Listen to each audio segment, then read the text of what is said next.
noticed in these lectures that there's two things that I do pretty much every time. One, I try to give you this overall perspective. You know, why is this important? How does this affect us as humans, as people living in Northern California, as biologists? You know, how does this affect us? So this is the big picture. And then, you know, there's also, well, what are we doing today, Professor? And, you know, how do we do it, and how do we make sure that we're doing a good experiment? So that's what we're going to talk about right now.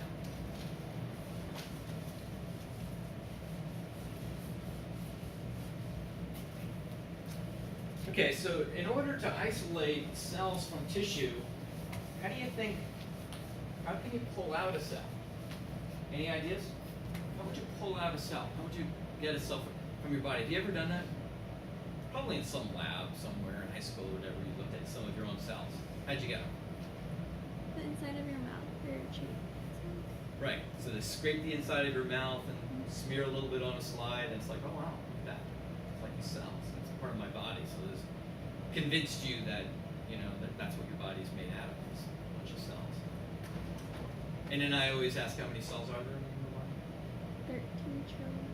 Yeah, like 13 trillion. That's one number. It's some, I've seen numbers like as high as 50 trillion, you know, somewhere in there. But if you say billions, if I ask you how many cells there are and you say millions, no good. Billions, no good. Trillions, you're getting close, but I still like that it's another order of magnitude there.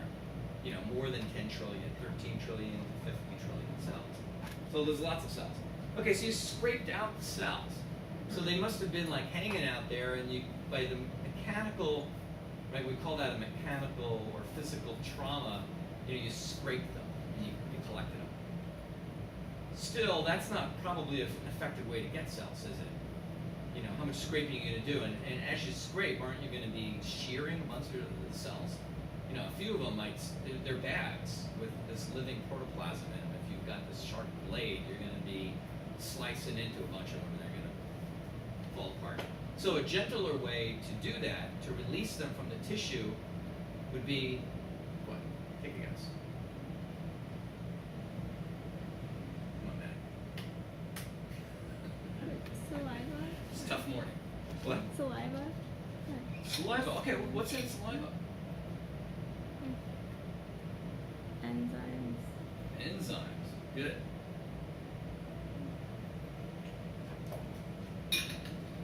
So that's what we're going to do. We're going to add some enzymes. Break apart the tissue. Have we done that before? That's not what we used enzymes. Okay, what? The trypsin. Trypsin, yes. Thank you. Right? Well, we keep adding trypsin to plates of cells, like we do that every week. You know, and I mean, you did it when you rotated in my lab too. It's like, oh, you just got us putting like this trypsin on these cells. Why do we do that?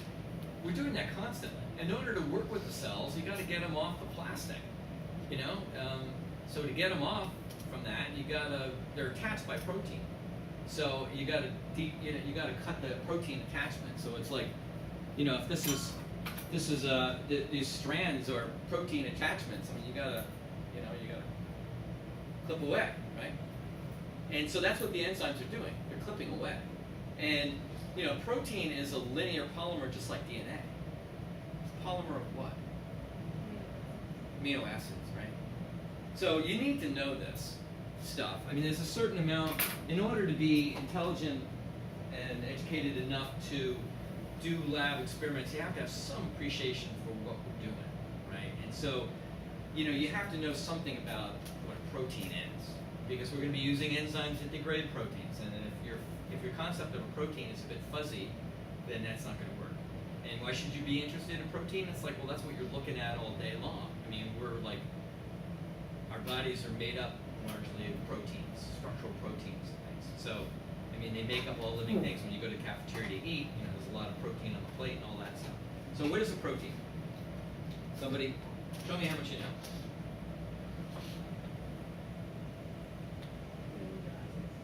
Okay, so amino acid. So let's just draw a circle. That's an amino acid. So how are these, you know, if I say there's a bunch of amino acids in a protein, there we go. Is that a good depiction of a protein? No. Why not? The amino acids Okay, so And is this a good depiction of a protein? No, because it's a linear structure. It's linear. Okay, so it's linear, that's good. So, is this a good depiction of a protein? Why not? Say it's in groups of 3. Well, the proteins are made from, they're transcribed from RNA. So you have the amino acids that match up with the RNA sequence, and so they're done in a linear groups of 3 right next to each other based off the base pairs from RNA. Okay. So actually, you're getting involved with a specific mechanism, right?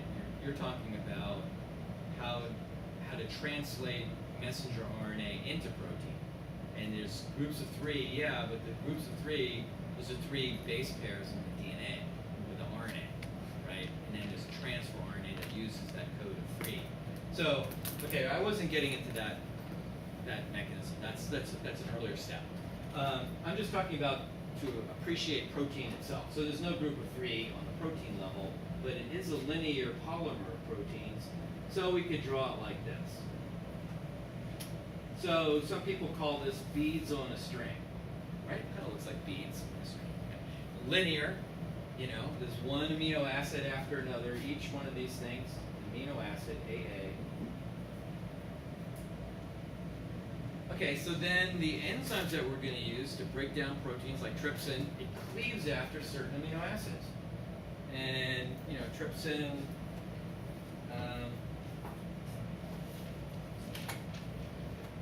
it's a serine protease, so it's clipping after lysines and arginines.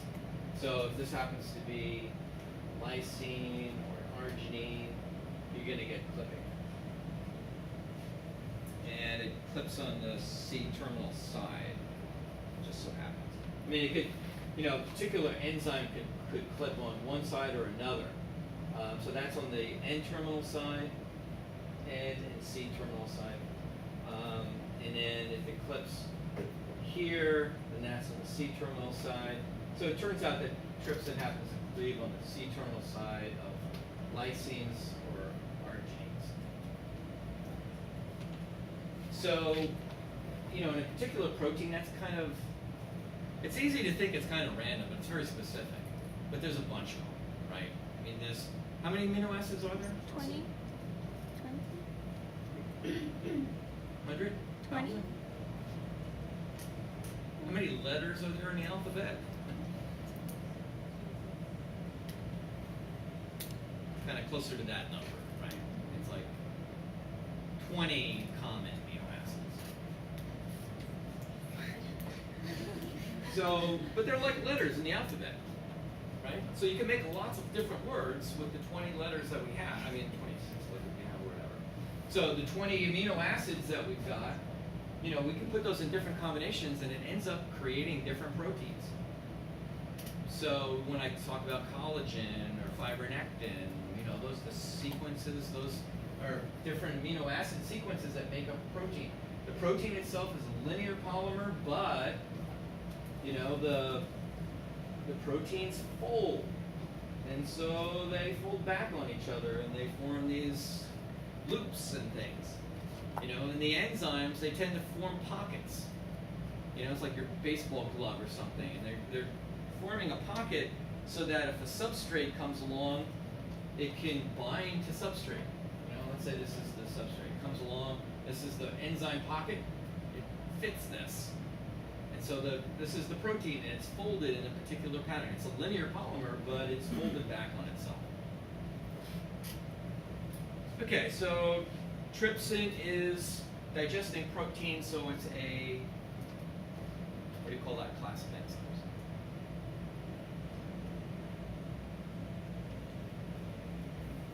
Protease. Right. Protease.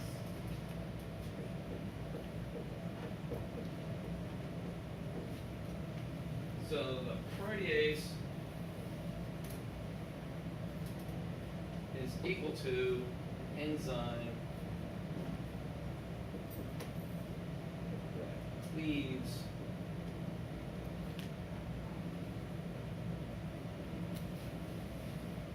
protein. So anything, the enzymes often have this ACE at the end. Cellulase, collagenase. We have dispase today. Trypsin, though, doesn't have ACE at the end. A bunch of them do. But anyway, so as a category of enzyme, proteases are enzymes that cleave proteins. Okay, so in order to release the cells from our biopsy, we're going to use enzymes. We're going to use trypsin. That's one of the enzymes we've used before. But there's actually a specific timing to when we do these digestions. And so what we're going to do today is, first enzyme we're going to use is dispase. And dispase separates the epidermis from the dermis. So it takes a couple of hours to do, or it could be done overnight. And therefore, I thought, well, if we don't do the dispase treatment ahead of time, you guys are going to be pretty bored in the lab today because you're going to squirt some dispase on, and then I'll say, hey, come back, at 7 o'clock tonight or tomorrow morning. Neither of which is going to be very popular, right? So I had to do that ahead of time. Dispase. So it is a protease, and it's a good one for cleaving a bunch of extracellular matrix proteins like fibronectin and collagen and that sort of thing. It has less activity. So it has activity on an extracellular matrix proteins. It chews up fibronectin pretty good. Also collagen 4, but those much more so than collagen 1. Anyway, so typically enzymes have a little bit more activity here or there. It so happens that it cleaves at leucine when it's connected with phenylalanine.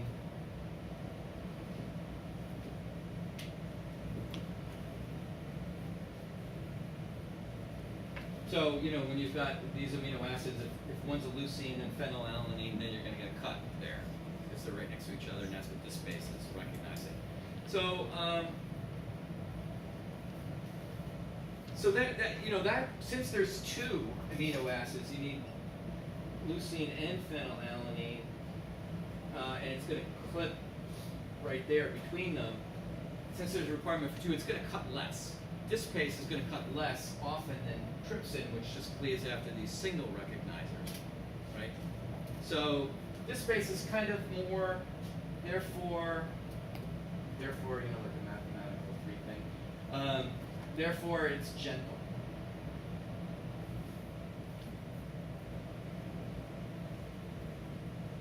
So a more gentle enzyme initially, and that's because we've got skin in this lab that we're looking at. We've got the epidermis, and we want to separate it from the dermis. And there's the connection between the two. We want to cut right in here, right between the epidermis and the dermis. And why would we want to do that? Why is it an advantage? So anyway, we treat it ahead of time with dispase. You're going to get a sample. You're going to tease away the epithelia from the dermis, the epidermis from the dermis. So why is that an advantage? Why not digest up the whole skin together? Because they're Different cell types, right? So if we have a way of gently removing one cell type from another cell type, then you've got kind of semi-pure cultures right away. That's kind of an advantage, So when I'm growing these cells in the lab, I don't want to grow complex cultures of undefined cell types. I want to know what I've got. And the cell culture medium tends to be specific for certain cell types. So we have an epithelial culture medium that has some different components in it from the mesenchymal fibroblast type medium. So they have really pretty different formulations. So anyway, so the dispase is the first thing. So separating layers.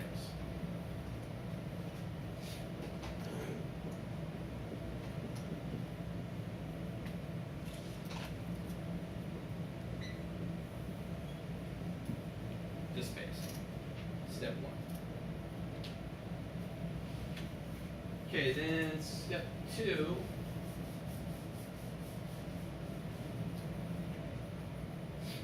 With the epithelium, well, these cells are pretty closely connected to each other. So we want kind of a strong enzyme that's going to do that.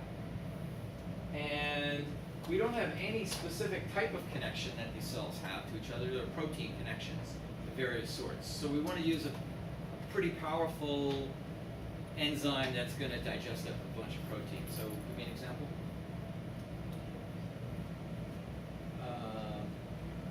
Okay, so we're going to use trypsin. Our friend trypsin. So we had seen that trypsin was good for removing cells from plates generally, right? Actually, lots of different cell types. Whenever you want to remove all the cells from a plate, put them on another plate, trypsin works well.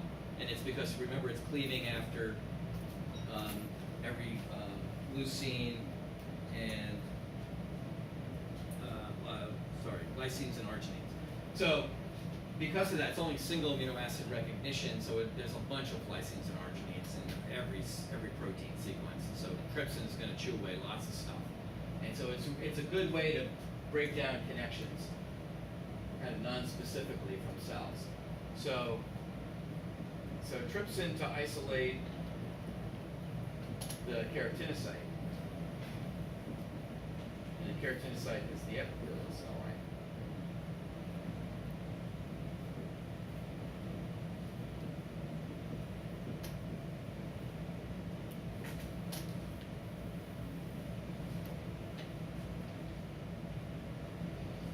Okay, so is this just skin, by the way?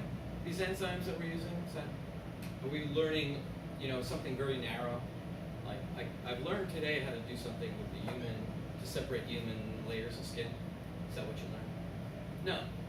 I mean, you learn something greater than that. You learn how to isolate cells from tissues of everything, of your dog, your cat, your calf, whatever, right? I mean, the same enzymes. The body plan is built the same for all the animals. How about an elephant, Professor? Yeah, an elephant too. Isolate the cells from an elephant using the same enzymes, right? Okay, so that's the other enzyme we're going to use. Now, for the dermis, what's going on with the dermis? The dermis, remember, there's a lot of what in the dermis?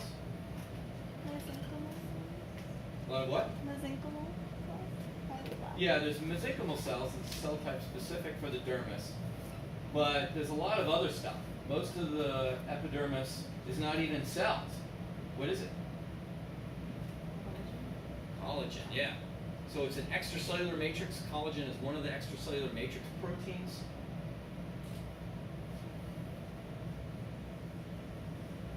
So collagen is an example of an ECM, extracellular matrix protein. And there's different forms of collagen. They're related to each other, but they're somewhat different. So there's collagen 1, it's the most common form. And then there's some collagen 3 that kind of hangs out with collagen 1 a lot of the times, but it's dosed in much lower doses. And there's collagen 4 that hangs out between the two layers. It's collagen 7, it's collagen 12, as it is 27 different forms, something like that, forms of collagen. Lots of different variants of collagen, but mostly collagen 1. So anyway, so we've got this, we take our little scalpel and we get the epithelia to slide off because it's been this paste digested. So the epithelia hangs together, we take that epithelia, we digest with trypsin. And into the dermis, we were trying to get the fibroblasts out, and we're saying there's a lot of collagen in there. Okay, so there's just a couple of fibroblasts, mostly collagen. So we're going to have to chew up the collagen. We want something that works well on collagen. What enzyme do you think might work well on collagen?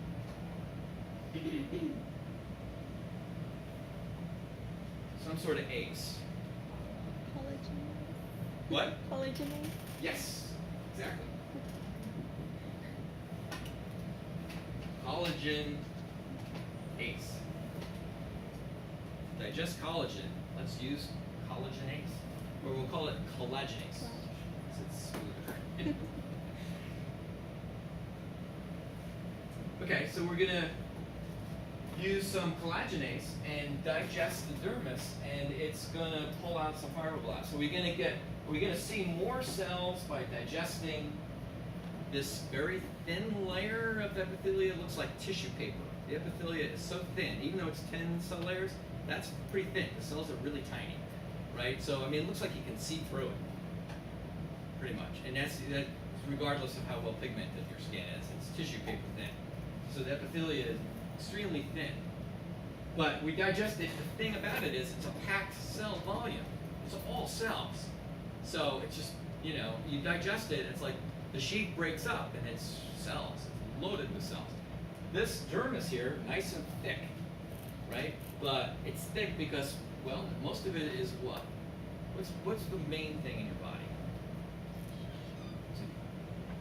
Besides collagen as a substance, but what is your body actually made of? We'll talk about this with skin Protein. Is it water? too. Water.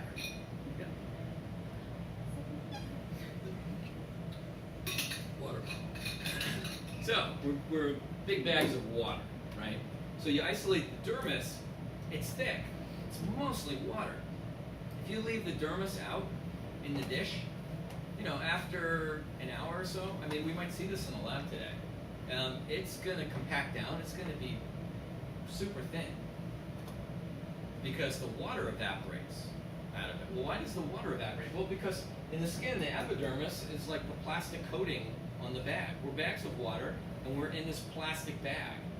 And if you damage the plastic bag, the water comes flying out pretty much. I'm not talking about blood either. I'm just talking about evaporation off your skin. You just see evaporation off your skin, it will kill you. If your epithelia is not intact, you know, somebody in a burn situation, you don't see that they're not bleeding all over the place.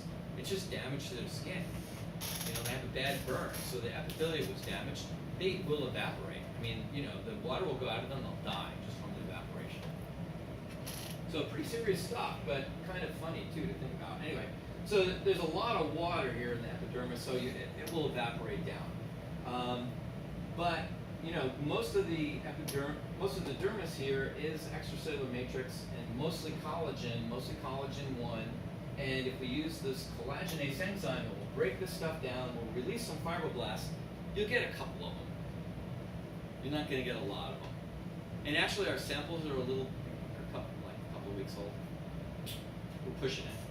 I have a special formula for preserving living cells, so they'll go a couple of weeks. Ordinarily, they'd only go a couple of days. But I've done this so much, I figured some things out. So I can get the epithelial cells to last a couple of weeks, so I think we're good here. But the dermal cells, there's so few of them, they don't survive that well. And as the cell sample age, it goes through necrosis, and you know, there's enzymes in your body that start to degrade things. As tissue starts to, you know, decay, it releases enzymes and stuff, and everything starts to fall apart. So we'll look for that. We'll try to get some. Okay, so what else do I want you to know? Well, I want you to understand that we're using proteases to release the cells, that these proteases are specific for certain amino acids that they cut. What is an endopeptidase? What's a peptide?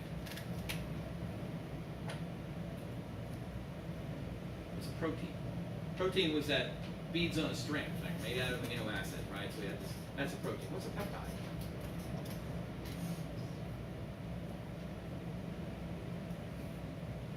It's related to a protein, right? You always hear those two words together somehow, peptide and protein. They're related. So a peptide is actually a piece of a protein. If a you know, and this is sort of an arbitrary definition.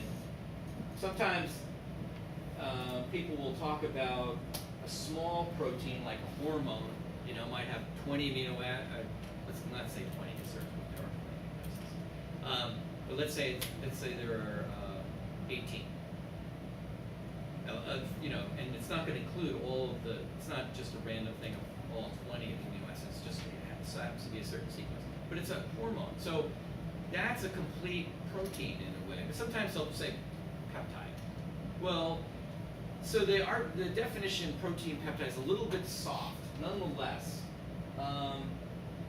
if the whole thing is a protein, so this is a protein, if you cleave it and you have a piece, so we have just this piece over here, we're going to call this thing a peptide. So a peptide equals a piece. Piece of a protein. Because it's happened so often, right? Proteins are constantly being broken down, and we're using enzymes and stuff. Your body's using enzymes constantly. I mean, proteins are recycled, right? You go down to the cafeteria, you eat a hamburger, got all that protein in there, you digest it up, you have enzymes in your digestive tract, you're clipping, clipping the protein, right? So you've got this, larger protein, and your digestive tract's coming along, and you're clipping everything, right? So and each one is a peptide, right? So there's a bunch of peptides on the floor now. This was a much bigger protein.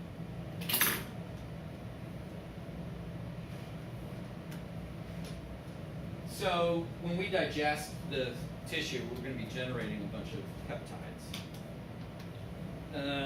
Also, to have some appreciation for how proteins work. Now, do we want to do these digestions at room temperature? Do we want to do them on ice? Do we want to do them in the incubator? What do we want to do with these enzymes? Where do they have the maximal activity? Would you guess? Body temperature, right? These are things designed by your body. They're in your digestive tract, right? So they're being, and not just the digestive tract. There's within tissues. There's a whole bunch of enzymes, proteases that are constantly, even within a cell. A cell digests protein too. It grabs some peptides floating by in the blood or whatever, and it further digests them down. Or it has some proteins and they get denatured, and it puts them into a lysosome, and then there's lysosomal enzymes that clip them further and stuff. So the life itself is this game that you play with proteins and clipping and putting them back together. Okay, chopping them up into amino acids and then linking the amino acids together, right? That's the whole thing. I mean, that's a big part of life. Think about it. So that process happens maximally at body temperature. The human ones, anyway. Our body temperature is what? 37, right? Not 36. So the optimum is not going to be at 36. Or room temperature. What is room temperature in centigrade? Roughly. We're Americans, so we're very soft in this concept. Give me a roundabout. What do you think? What's room temperature?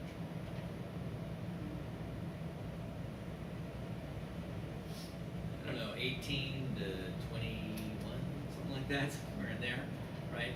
So that's appreciably colder than 37 degrees, and in the Celsius scale, centigrade, 100 degrees is boiling already. So, a few degree difference on a scale like that is a lot different than Fahrenheit. Okay, so 37 degrees. We need to be at 37 degrees. What about pH?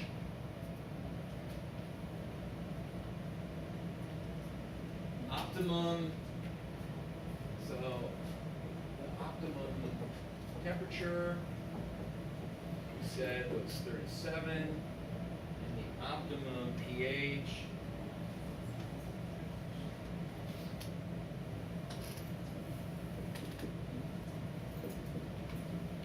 it's kind of around neutral, but in biological systems it tends to be a little bit higher than that. Is that more acidic or more basic? Slightly basic, right? So actually a lot of times in the lab they'll buffer things to pH 8.0.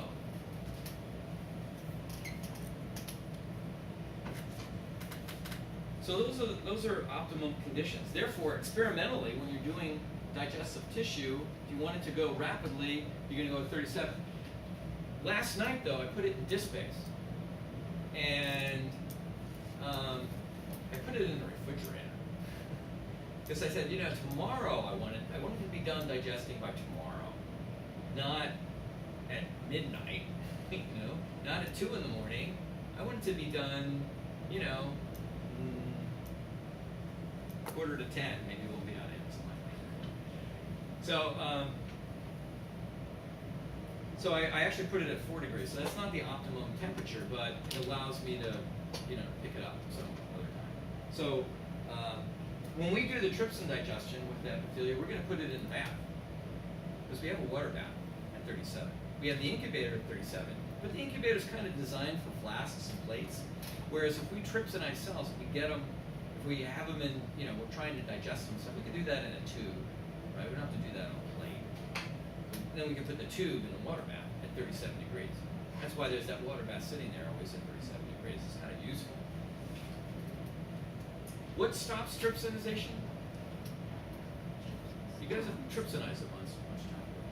Trypsin stop. Trypsin stop? So what is trypsin stop? A trypsin inhibitor, right?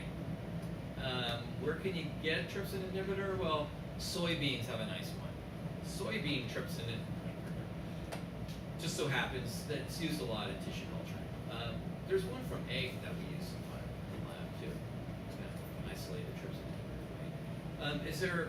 If we don't add a specific trypsin inhibitor, how else can you stop the trypsin?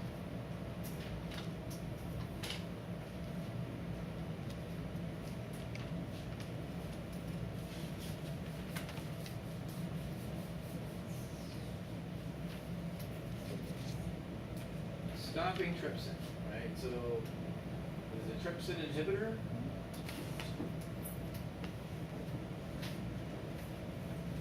And the one we use a lot is soybean. That's another one from egg. In serum, okay, so the other one here is serum. So serum, remember we've got this bottle of medium, DMEM, Beckel's Modified Eagle medium, and we've got it in 10% fetal calf serum. And what is serum? It's related to blood, right? And what's the difference between plasma and serum? What is serum? If we take your blood out, is that serum? No, it's red. So how do we not have your blood be red? Spin it down, right? We spin it down in the centrifuge. What's going to pellet? The red stuff. What is the red stuff? This is easy. The red blood cells. Right? Isn't that cool? I mean, because the red in your blood is not in solution, right? It's cells, and they're always in suspension. Cells are never in solution. Solution means that you're solubilized to the molecular level. Cells are not solubilized to the molecular level. They're bags holding living protoplasm. If they're not holding it in, they're dead. They have to control their internal chemistry, so they have a membrane around them. That's what the whole cell phenomenon is about, right? So serum is actually lysing the cells and spinning it down. That creates serum. If you don't lyse the cells, then you've got plasma. So blood plasma is when the cells don't lyse, right? So it has less nutritional stuff in it. So serum is loaded with stuff. It has lysed cells. It has the plasma plus lysed cells. So there's all sorts of factors and stuff floating around. It's really a soup, serum, soup. Soup of complex molecules and stuff. Blood soup. A lot of stuff in there. And one of the things in the soup so happens to be alpha antitrypsin.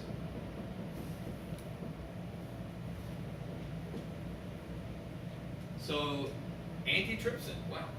Okay, very specific. Enforced trypsin. There's a molecule in there that controls the digestion by trypsin. As a matter of fact, on all these enzymes, there's molecules in your body to control each one of these ACEs. Each one of these enzymes that's degrading something. There's another, often a molecule that's specifically designed to stop that. And they're regulated in numerous ways. So a lot of times you have to activate them. There's trypsinogen. Trypsinogen is the inactive form of trypsin. We actually have to digest up trypsinogen to create trypsin to begin with. Otherwise, it's in an inactive form. It's packaged by the body to be inactive and then only be activated at very specific locations, specific times to do specific things, right? So, I mean, it's really amazing how the body regulates everything. It's very of beautiful, but complex and gives us lots to think about. So it so happens the serum has alpha antitrypsin, and you need to know that because that's how we stop trypsinization most of the time, or much of the time. But when we don't, we have to use a trypsin inhibitor. So we'll be doing that stuff today. Okay, so I'm just about done, but still I have this yearning to tell you about proteins. You're going to get this stuff in multiple classes, right? So you don't need to learn this in a lab, and why are we spending time to learn this here? I want you guys to like ace everything. Not only this lab, but like the next time you take classes, biology, and this stuff comes up over and over again, that you'll know it well. So amino acids, right? Chemically, there's a central carbon. It's got some sort of R group hanging off of it, and there's a carboxy end to it. So that's kind of your generic amino acid. And then in order to link amino acids, so these beads you were talking about, beads on a string, that's one bead. Right? This is a bead. And so then it's linked to the next bead. And what does the next bead look like? It looks like the same thing.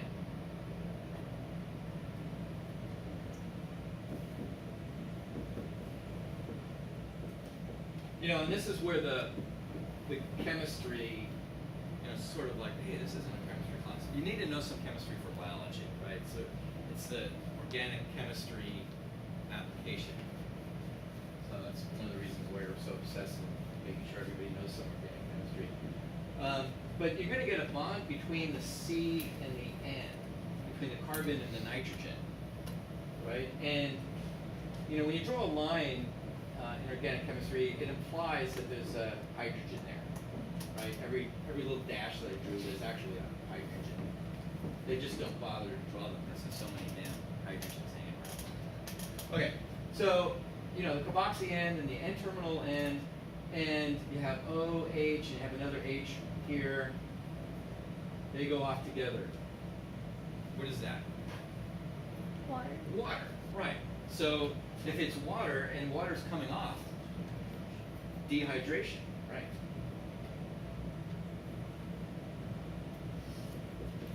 So you form proteins by dehydration. That's how you link together the beads on